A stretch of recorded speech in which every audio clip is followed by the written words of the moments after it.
মোবাইলের মাথা নষ্ট করা একটা সেটিংস সেখানে দেখেন এই যে এই ছবি দিয়ে আমি আমার ফোনটাকে আনলক করতে পারবো। তো আমি এই ছবির যদি দুইটা চোখে টাচ করি সাথে সাথে ফোনটা আনলক হয়ে যাবে। আমি ফোনটাকে আবার লক করে দিলাম। দেখেন এই যে এই ছবির আমি যদি ডানে বামে কোথাও টাচ করি এটা কিন্তু আনলক হবে না। দেখেন আমি এই যে ডানে বামে টাচ করতেছি আনলক হবে না, জাস্ট এই ছবির দুইটা চোখের উপর টাচ করলেই অটোমেটিক আনলক হয়ে যাবে। আপনারা এই জন্য আপনাদের ফোনের গুগল ক্রোম ব্রাউজারে চলে যাবেন। এবার এই সার্চ বার পাবেন, এখানে লিখবেন হচ্ছে উইগো কাপ লিখে সার্চ দিবেন।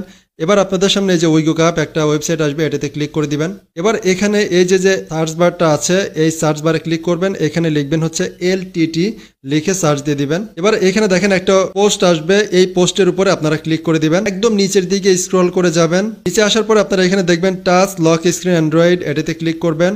এবার আপনাদেরকে গুগল প্লে স্টোরে নিয়ে যাবে, প্লে স্টোর থেকে আপনারা এই যে এই অ্যাপসটাকে আপনাদের ফোনে ইনস্টল করবেন। আমি ইনস্টলে ক্লিক করে দিলাম।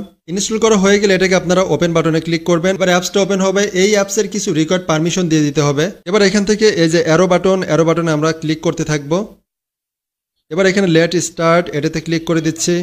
এবার এখানে অ্যালাউ করে দিতে হবে। এবার এখানে দেখেন টাচ লক স্ক্রিন, এইটাকে আমাদের এখান থেকে অন করে দিতে হবে। এবার আমরা গ্যালারিতে যাব, গ্যালারিতে গেলাম, গ্যালারিতে গিয়ে এখানে অ্যানাবল পারমিশন, এটাতে ক্লিক করতে হবে। এবার আমাদের ডিসপ্লে ওভার অ্যাপের পারমিশনটা ফোনে দিয়ে দিতে হবে। আমি একটু নিচের দিকে চলে যাচ্ছি, অ্যাপসটাকে খুঁজে বের করবো। এখানে দেখেন যে টাচ লক স্ক্রিন, এটাকে অন করে দিব।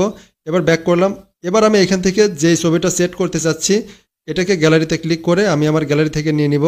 এই যে এখানে দেখেন notification access touch lock screen, এটাতে ক্লিক করবে। এখান থেকে অ্যালাউ নোটিফিকেশন অ্যাক্সেস, এটা অন করে দিব। এবার এখান থেকে অ্যালাউ ক্লিক করে দিলাম। এবার ব্যাক করতেছি। এবার এখান থেকে অ্যালাউ অল, এটাতে ক্লিক করব। এবার আমি এই যে গ্যালারিতে ক্লিক করতেছি। এবার আমার ফটো আসবে, তো আমি এখান থেকে একটা ফটো নিয়ে নিচ্ছি। আমি এখান থেকে এই ফটোটা নিলাম।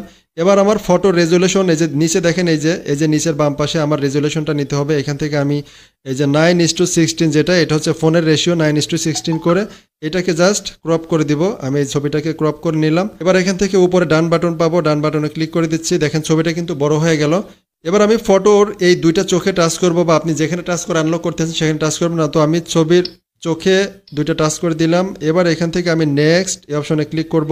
এবার আমি কনফার্ম পাসওয়ার্ড, এটাতে ক্লিক করে দিব। এবার এখান থেকে নেক্সটে ক্লিক করতেছি। এখান থেকে আমাদেরকে একটা পিন দিতে হবে, যদি আমরা ওই চোখের টাচটা ভুলে যাই সেক্ষেত্রে আমরা পিন দিয়ে আনলক করতে পারবো। তো আমি এখানে 4টা 0 দিয়ে দিলাম, আবার 4টা 0 দিয়ে দিলাম।